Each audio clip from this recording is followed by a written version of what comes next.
บ่มีพี่ต่ออย่างมากมายเนาะเราสิมาเรียนรู้เรื่องวิธีการเทรดของกองทุนซึ่งตอนนี้กองได้ข่าวว่ากองทุนของ Funding Pip นี่เริ่มมีแพลตฟอร์มของ MT5 เนาะแพลตฟอร์มของ MT5 เข้ามาแสดงว่าถ้ามีแพลตฟอร์มของ MT5 เข้ามาเนี่ยค่อยว่าน่าจะเทรดง่ายขึ้นเนาะน่าจะเทรดง่ายขึ้นเพราะว่าช่วงก่อนที่มันมีมันตัด MT5 ออกไปซึ่งค่อยก็ได้พักเลยนะค่อยก็บ่ได้เทรดเลยตั้งแต่มันตัดเรื่อง MT5 ออกไปแต่ว่าตอนนี้ช่วงนี้ค่อยวางเวียกหลายช่วงนี้ค่อยวางเวียกหลายก็เลยเข้ามาเช็คในเว็บไซต์มากดสอบมากดสอบเห็นว่าเอ้ามีการอัปเดตเรื่องแพลตฟอร์มของ MT5 เข้ามาอีกฉะนั้นถ้ามีการอัปเดตเรื่องแพลตฟอร์มของ MT5 เข้ามาค่อยก็เลยอ่าตื่นเต้นเนาะตื่นเต้นแล้วก็คิดในใจว่าโอเคค่อยต้องได้กลับมาอีกแล้วเป็นการกลับมาของค่อยอีกแล้วเป็นการคัมแบ็กกลับมาเพื่อเทรดของทุนอีกแล้วเทื่อหนึงเนาะฉะนั้นก่อนที่เฮาสิเข้าไปเทรดเรื่องกองทุนตัวนี้เนาะมื้อนี้ค่อยสิมาแนะนำให้เจ้าฮู้คือหลายคนจะสอนพวกเจ้าไปแล้วนะเรื่องเทคนิคการเทรดอีหยังต่างๆบ่อีหยังเขาจะสอนพวกเจ้าไปหมดแล้วแต่ค่อยจะมาบอกวิธีการเทรดแนวใดเพื่อให้มันผ่านเฮ็ดแนวใดจึงสิให้ผ่านเฮ็ดแนวใดจึงสิให้ผ่านซึ่งตัวนี้บ่ฮู้ว่ามันจะมีโค้ดมีไผเคยสอนให้พวกเจ้าก็บ่ฮู้แต่ว่าข้อยสิบอกให้พวกเจ้าฮู้อยากเทรดให้ผ่านให้พวกเจ้าเทรดน้อยๆเนาะเทรดน้อยๆ บ่ได้หมายความเทรดน้อยๆคือเทรด0.01 0.02บ่แม่นคือไปบริหาร ตามปริมาณพอร์ตที่ตัวเองสมัครมานั้นแล้วไปทำการออกล็อตตามที่ตัวเองตามการ ของตัวเองอย่างเช่นคือข้อยนี่ตอนนี้เนาะซึ่งตอนนี้ข้อยสอบอยู่ที่คือ200,000ของ FTMO เนาะ200,000ซึ่งตอนนี้ก็ติดติดบวกน้อยๆเนาะติดบวกน้อยๆซึ่งค่อยลิ้นบ่ายเหตุผลที่ค่อยบ่ายเพราะอย่างคือมื้อนี้ซื้อไปปุ๊บแล้วก็ทำการกดออร์เดอร์ไปแล้วเนาะซึ่งได้มาอยู่ที่$1,121คืออยู่ในขั้นตอนของการเริ่มต้นเนาะขั้นตอนของการเริ่มต้นซึ่งตัวนี้ค่อยสอบของ FTMO นะซึ่งค่าสมัครอยู่ที่1,100ปลายนะเดี๋ยวค่อยเบิ่งก่อนค่อยมื้อนี้จะว่า1,000ประมาณ1,000เท่าไหร่เนาะจะอยู่ที่ประมาณ1,100ประมาณ1,189เนาะถ้าจะสมัครเนาะ1,189ซึ่งมันมีอยู่2กองทุนมีทั้งของFunding Pip แล้วก็ FTMO ซึ่ง2กองนี้ในกลุ่มเฮานะหรือว่านักเรียนของไทเฮารวมทั้งข้อยพร้อมพวกเราจะเลือกใช้2กองนี้เนาะก็คือของ Funding Pip และก็ของ FTMO ซึ่งค่อยบ่ได้แนะนำให้พวกเจ้าเข้ามาใช้บางทีพวกเจ้าสิว่าโอ้เข้ามาใช้แล้วเห็นจานวอนเว้าเข้ามาใช้เทียดแล้วสุดท้ายถอนบ่ได้จะมาโทษกันซึ่งเป็นกองทุนที่ค่อยมักเนาะค่อยมักซึ่งค่อยก็เล็งไว้2กองทุนบ่ฮู้ว่าตัวใดมันดีกว่ากันเพราะเฟิร์มตัวใดมันโอเคกว่ากันเนาะเพราะว่าเวลาเฮาสอบผ่านมันจะมีกฎอิหยังต่างๆเกิดขึ้นมาซึ่งที่ค่อยได้เห็นตอนนี้เห็นนักเรียนเว้าว่ามันเพิ่มกฎเข้ามามันเพิ่มกฎเข้ามาคือเพิ่มในลักษณะใดก็คือเพิ่มในลักษณะแบบว่าอ่าตอนสอบนี่นะตอนสอบนี่คือเขาให้มาห้ามขาดทุนคือ5%นะเขาให้มาห้ามขาดทุนคือ5%บาดนี้พอสอบแล้วได้พอร์ตจริงนะเขาว่าพอสอบแล้วได้พอร์ตจริงกลับกลายมาเป็น3%ซึ่งตัวนี้ในมุมมองของข้อยคือมันบอกว่าเป็นการปรับเปลี่ยนนะคือเป็นการปรับเปลี่ยนหรือเป็นการบีบเพื่อให้เขาว่าแนวใดคือเพื่อให้นักเทศน์นี่ให้รู้สึกรัดกุมขึ้นให้รู้สึกรัดกุมขึ้นเดี๋ยวค่อยแปลงตัวนี้แป๊บหนึงก่อนนะ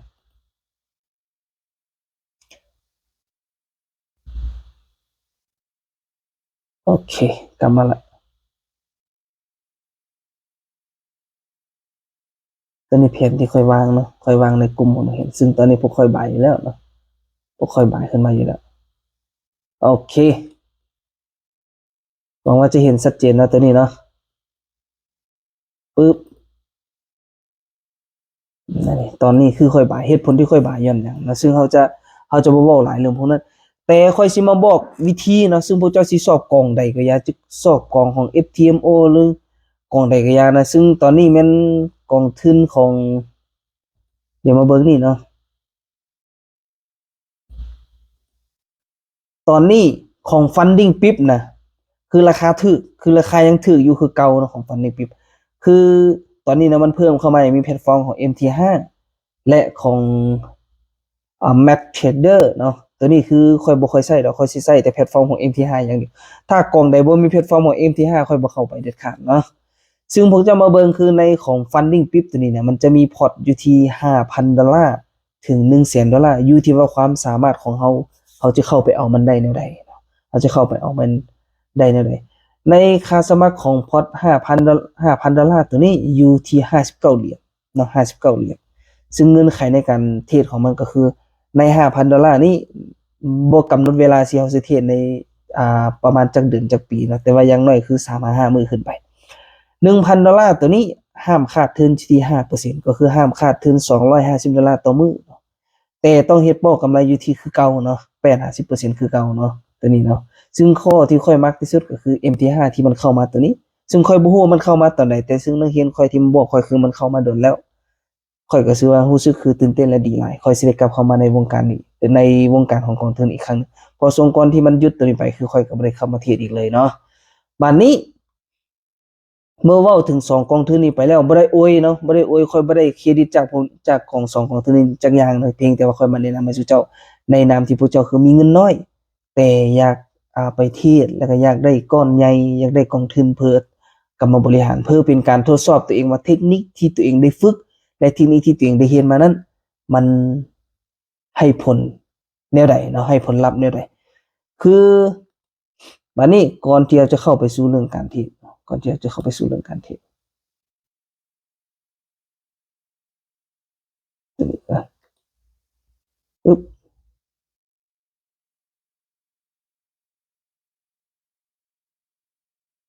หายอีกแล้วเนาะปึ๊บนี่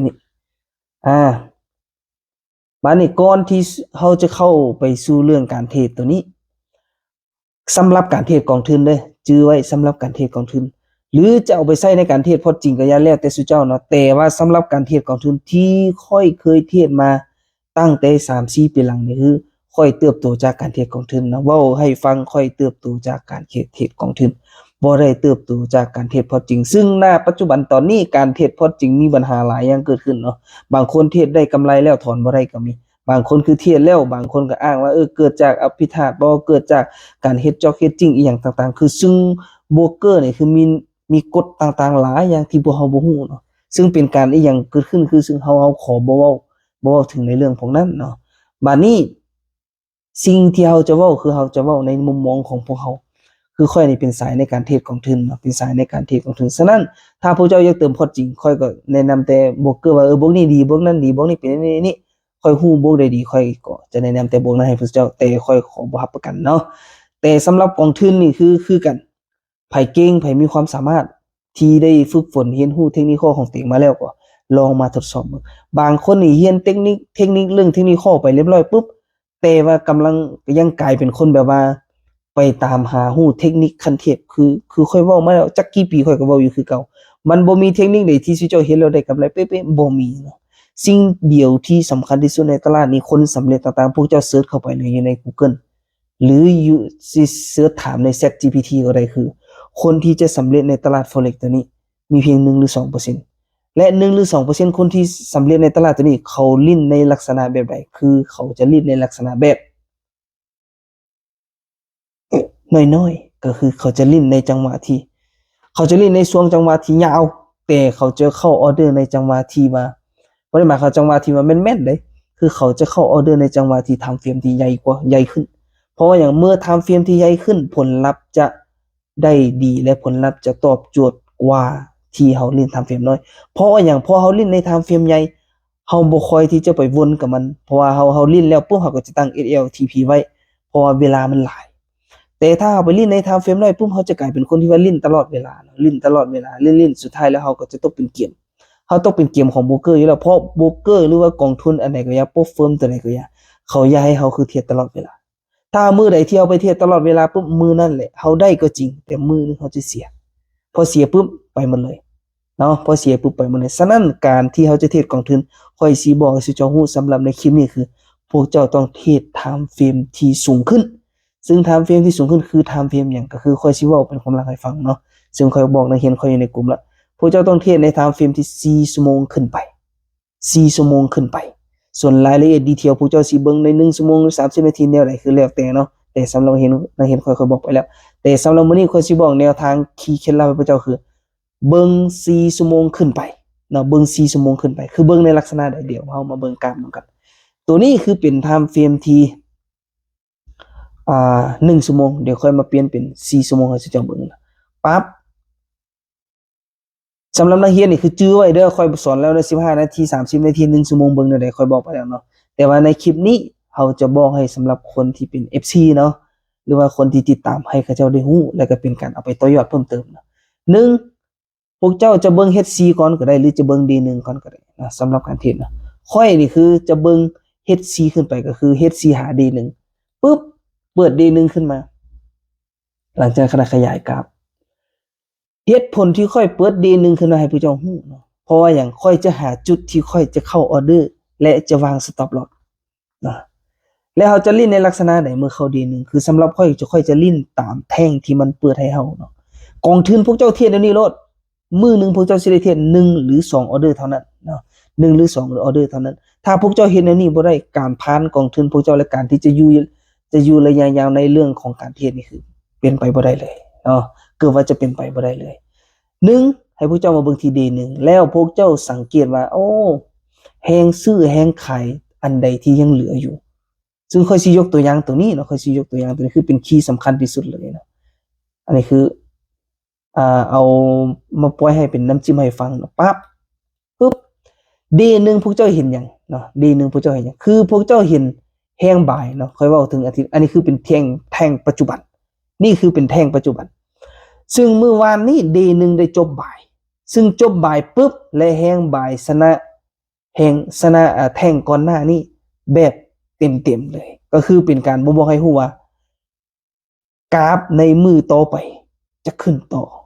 ซึ่งจะขึ้นต่อนั้นดีเทลตัวนั้นมันจะไปอยู่ใส่แล้วมันจะขึ้นให้พวกเจ้าจื้อในทฤษฎีซึ่งไม่เห็นเขาค่อยบอกลึกซึ้งไปแล้วคือ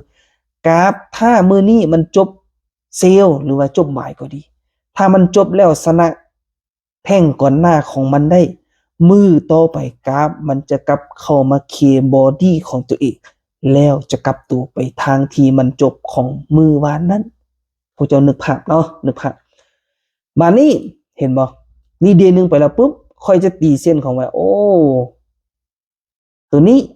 เนาะค่อยจะตีแบบนี้หลักการในการเทรดของทุนได้จื้อไว้หลักการเทรดของทุนถ้าจะเทรดพอจริงก็แล้วแต่บ่ติเนาะแต่ว่าการเทรดของทุนพวกเจ้าเห็นแล้วนี่พวกเจ้าจะผ่านค่อยมั่นใจว่าพวกเจ้าจะผ่านนี่คือคีย์มาบอกสู่เจ้าค่อยบ่ค่อยได้บอกเนาะแต่สำหรับนักเรียนค่อยบอกอยู่ในกลุ่มให้เรียบร้อยแล้วดีเทลรายละเอียดอยู่หั่นหมด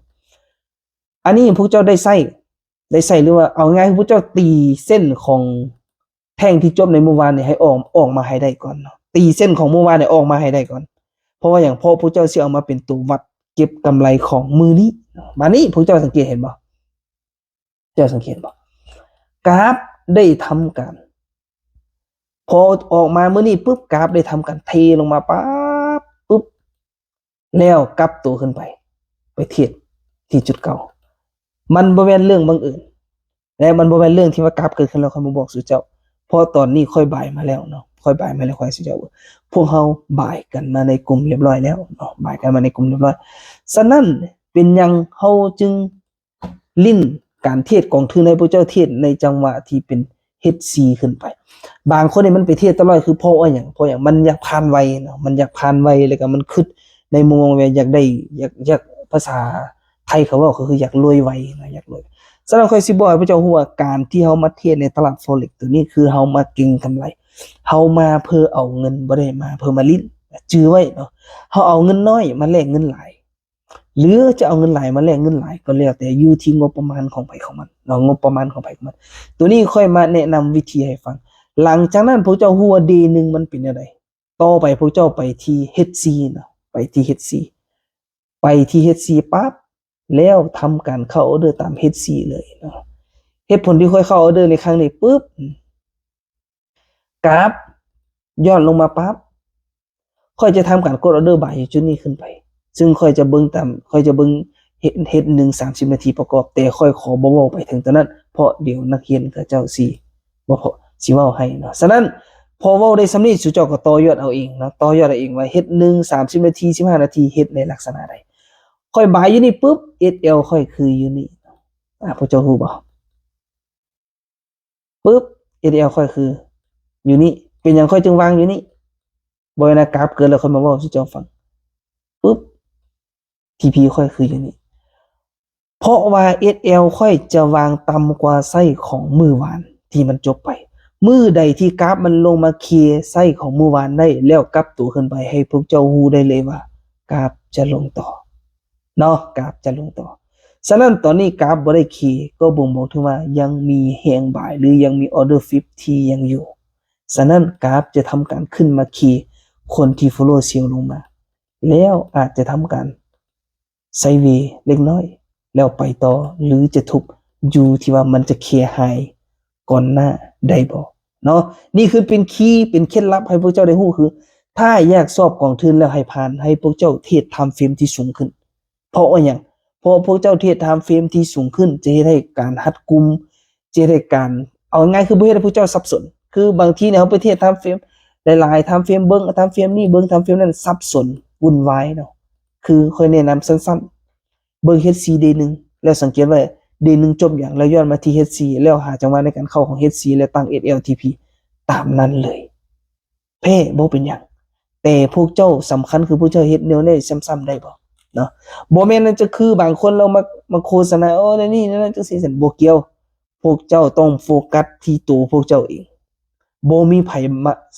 ผสามารถส่งแผนออกมาให้สุเจ้าเทรดออเดอร์เป๊ะๆๆตามนั้นบ่มีเนาะถ้าเขาเฮ็ดแนวนั้นได้คือเขารวยแล้วฉะนั้นข้อยสิบอกให้สุเจ้าฮู้ว่าสิ่งสำหรับนักเรียนข้อยเด้อนี่สำหรับนักเรียนข้อยสิ่งใดที่ข้อยสอนสุเจ้าไปแล้วนั้นนั่นคือสิ่งที่ข้อยใช้แล้วข้อยจึงมาแนะนำสุเจ้าฟังแต่บางคนเนาะนี่คือบางคนอาจจะเรียนรู้ตามที่ข้อยส่งให้บ่หรือว่าอาจจะรู้หรืออาจจะบ่รู้ข้อยบ่แน่ใจแต่ว่าเมื่อมีเวลาเดี๋ยวพวกเราสิมาสนทนากันอีกเทื่อนึงแต่สำหรับคนที่พอรู้แล้วแต่ยังว่ายังศึกษาเรียนรู้เพิ่มเติมนะคือบ่ได้ติเนาะศึกษาเรียนรู้เพิ่มเติมได้ตลอดเวลาแต่อยากบอกให้ฮู้ว่าคือพยายามเอาเทคนิคใดเทคนิคหนึ่งที่ได้เรียนมานั้นไปทำการ forward trade เนาะคือ forward trade คือไปทำการ forward trade ไปการทำการ back trade แล้วเก็บกำสถิติว่ามันใช้ได้จักเปอร์เซ็นต์แล้วบอนใดมันใช้บ่ได้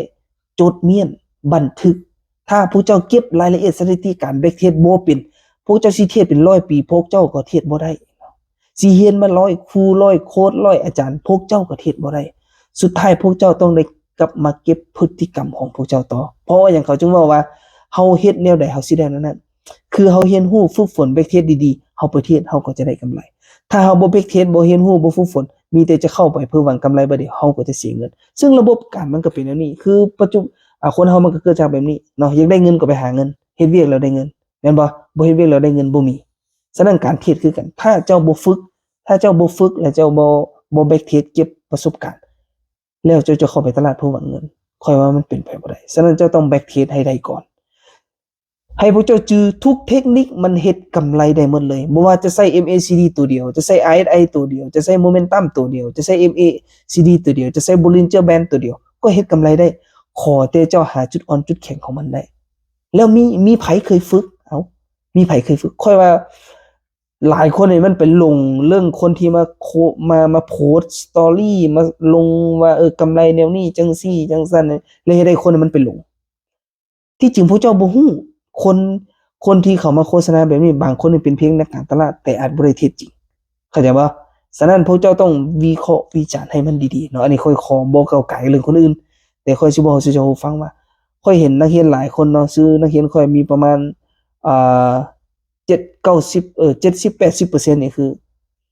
ยังสอบตกเรื่องกองทุนอยู่เว้าความจริงให้ฟังนะส่วนอีก10-20%คือยังพยายามผ่านกองทุนได้อยู่แต่ผ่านกองทุนไปแล้วก็ยังถอน